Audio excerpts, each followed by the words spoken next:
Senin, tanggal 3 Juli tahun 2023. Seorang wanita laporkan mantan suami ke Komnas Perlindungan Anak. Diduga melakukan KDRT terhadap anak perempuannya, yang mengidap berkebutuhan khusus, dalam bahasa medisnya borderline disorder.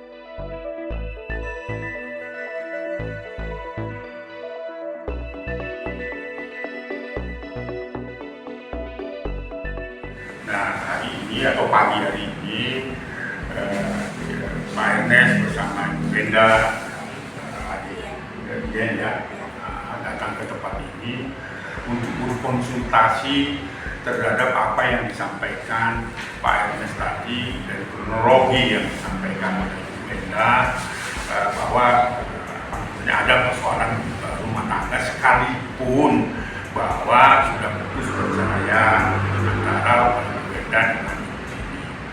Nah, karena Komnas Perlindungan Anak itu termasuk memberi perhatian kepada khususnya anak-anak berkebutuhan khusus, maka kami masih mengkategorikan itu bahwa korban itu berhak untuk mendapat perlindungan. Pagi hari ini kawan-kawan semua, saya kedatangan Pak Ernest dan anaknya Dian ini. Nah, dari kronologi yang diceritakan oleh Wenda dan Bapak dari Pak Ernest, bahwa untuk sementara ini saya menyimpulkan telah terjadi penelantaran. Nah, penelantaran itu di dalam Undang-Undang Perlindungan Anak, baik itu Undang-Undang Anti Kekerasan Terhadap Perempuan, itu merupakan tindak pidana. Nah, karena dia merupakan tindak pidana, ancamannya itu bisa 9 sampai 12 tahun. Oleh sebab itu ini adalah persoalan serius, karena apa? Terjadi penelantaran, sekolah tidak lagi terjamin, kerinduan anak dengan bapak juga tidak tercapai, padahal hak anak untuk mendapatkan belayan kasih sayang dari orang tuanya, apapun latar belakang orang tuanya itu merupakan hak anak. Dan kewajiban orang tua lah, kewajiban Ibu Wenda, kewajiban Pak Jimmy memberikan belayan kasih sayang kepada anaknya. Nah, itu tidak terjadi. Oleh karena itu, karena ya untuk sementara saya menyimpulkan ini merupakan tindak penelantaran, apalagi anak yang berkebutuhan khusus yang harus mendapat pertolongan dalam waktu segera mungkin. Berdasarkan standar operasional prosedur kita akan manggil Pak Jimmy untuk menjelaskan duduk persoalannya dan informasi yang saya terima dari Ibu Wenda. Nah, baru nanti kalau misalnya kita sudah mendapatkan informasi yang cukup, di samping tadi Pak Ernest sampaikan informasinya, maka kita akan menyimpulkan apa yang akan kita lakukan, langkah-langkah atau intervensi apa yang kita lakukan, sekali lagi demi masa depan dari adik Dian ini, begitu. Jadi kehadiran Ernest dan Ibu Wenda itu dalam kerangka itu. Dan terima kasih Pak Ernest karena sudah mempercayakan kepada kami, tentu dalam perspektif perlindungan anak, dalam perspektif perlindungan perempuan, karena ini adalah khususnya anak berkebutuhan khusus, kami akan lakukan langkah-langkah hukum atau langkah-langkah persuasif untuk menghadirkan Bapak ini menjelaskan itu persoalan. Saya kira nggak ada yang tidak selesai kalau kita lakukan dengan ketulusan. Itu sahabat-sahabat saya, kehadiran Pak Ernest, Wenda dan Dian. 4 tahun itu saya diusir. Nah, setelah itu kita masih berhubungan baik sampai akhirnya kalau untuk masalah biaya bisa dicek lah gitu. Nah, sampai kemarin itu yang bikin saya sakit hati itu anak saya ini disuruh pulang tapi tanpa sepengetahuan saya. Mereka tektokan chit-chat sama bapaknya, tiba-tiba datang travel, besoknya datang travel, anak saya udah langsung pulang kampung tanpa pemberitahuan ke saya. Dan selama kurang lebih 9 bulan di sana, saya nggak tahu apa yang terjadi di sana karena saya langsung di-block. Saya nggak bisa menghubungi anak saya karena anak saya tidak memakai handphone lagi. Nah, pagi-pagi subuh dia udah pulang. Saya tanya, kamu kenapa kok nggak kasih tahu bunda pulang? Dia bilang handphone ditarik, semua ditarik. Dan di sana pun diperlakukan, dia disuruh jualan, dipukulin, abuse verbal, KDRT itu mungkin udah terbiasa gitu di sana. Gitu. Akhirnya ya anak seperti ini kan nggak betah kan. Akhirnya dia minta pulang. Nah, saya takutin pada saat pulang itu kan dia nggak ada komunikasi. kalau terjadi kecelakaan itu yang saya nggak habis pikir gitu, kok tega pulang nggak bawa apa-apa, handphone untuk komunikasi pun nggak ada, ditarik semua. Itu aja yang saya harus nuntut sih. Berarti mayoritas lebih ke anak yang mengalami dengan. Iya, terus akibat itu pun anak saya juga telinganya juga udah nggak bisa dengar, dan sekarang ini berair terus. Saya sudah cek sebelumnya, saya sudah periksa, jadi sebelumnya memang dia sudah ada bermasalah dengan kuping. Nah, tapi dengan dia abuse verbal sampai kekerasan KDRT-nya, itu efeknya tuh sangat pengaruh banget, dan sekarang benar-benar nggak bisa dengar. Kalau dengar pun kita mesti teriak gitu loh. Kasihan sih saya juga. Dia ini mau minta sekolah, intinya dia minta sekolah. Nah, pada saat dia minta sekolah sama bapaknya malah kok punya mental pengemis, kan aneh gitu loh. Maksudnya ini bapak kandung loh, ya kan? Dia minta sekolah, dia cuma minta sekolah, bukan minta main-main atau minta dugem gitu kan. Nah, tapi nggak dikasih, malah dibilang cari uang sendiri, ngapain lu minta ke gua kayak gitu. Nah, itu yang bikin mental anak saya jadi tambah down kan. Ya, jadi gini, seperti yang tadi Pak Karis katakan bahwa saudara Jimmy nanti akan dipanggil oleh Komnas Perlindungan Anak untuk mengklarifikasi.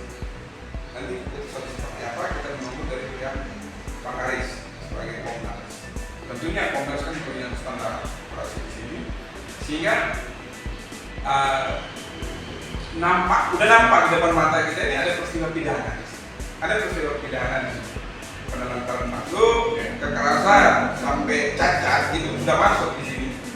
Makanya kita menunggu dari Pak Karis hari ini juga mungkin sudah bisa berkomunikasi kepada pihak Jimmy. Jadi di sini tentunya Jimmy yang diminta pertanggungjawaban dan nanti memberi klarifikasi.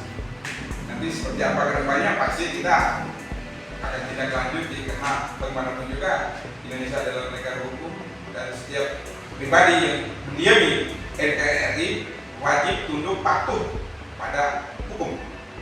Dan di sini ada negara yang turun lewat pihak kepolisian.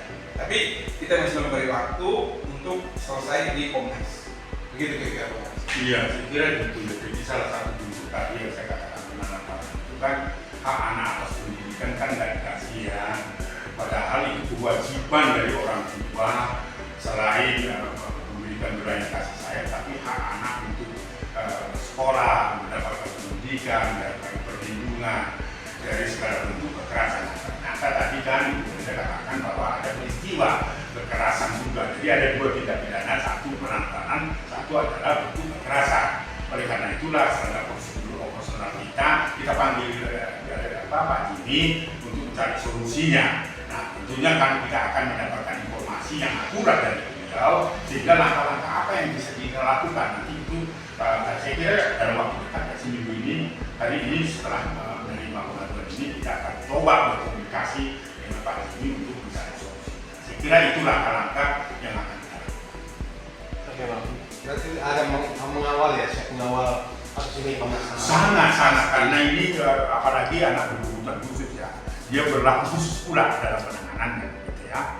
Nah, ini saya kira yang menjadi substansi bagaimana Komnas Perlindungan Anak dengan para aktivis yang lainnya termasuk Bang Ernest ini kan itu dalam penanganan tidak lanjut dan serius dan ini berlaku khusus. Itu saya tambahin ya, anak saya ini jenisnya itu borderline disorder. Jadi jenis apa nih ya? Jadi dia itu IQ-nya itu kurang. Gitu. Jadi untuk mencerna suatu masalah atau mencerna suatu persoalan tuh agak lambat gitu aja. Itu karena perlakuan dari itu atau memang dari bawaan hal lain?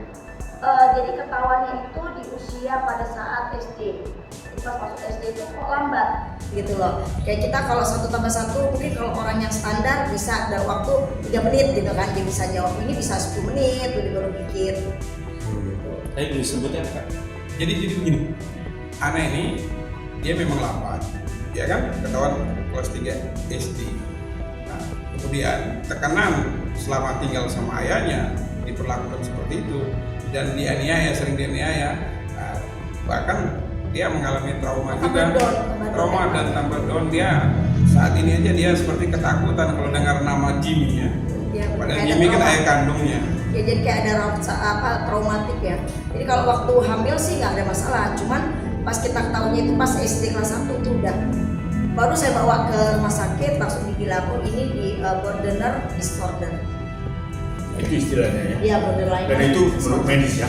Ya, Itu ada keterangan medis. Ada keterangan medisnya semua ada, borderline Psikolog juga. disorder. Seperti ini hasil. Ini lahir buat cinta dari Jimmy dan Will. Kenapa? Tin harus disiksa sampai seperti ini.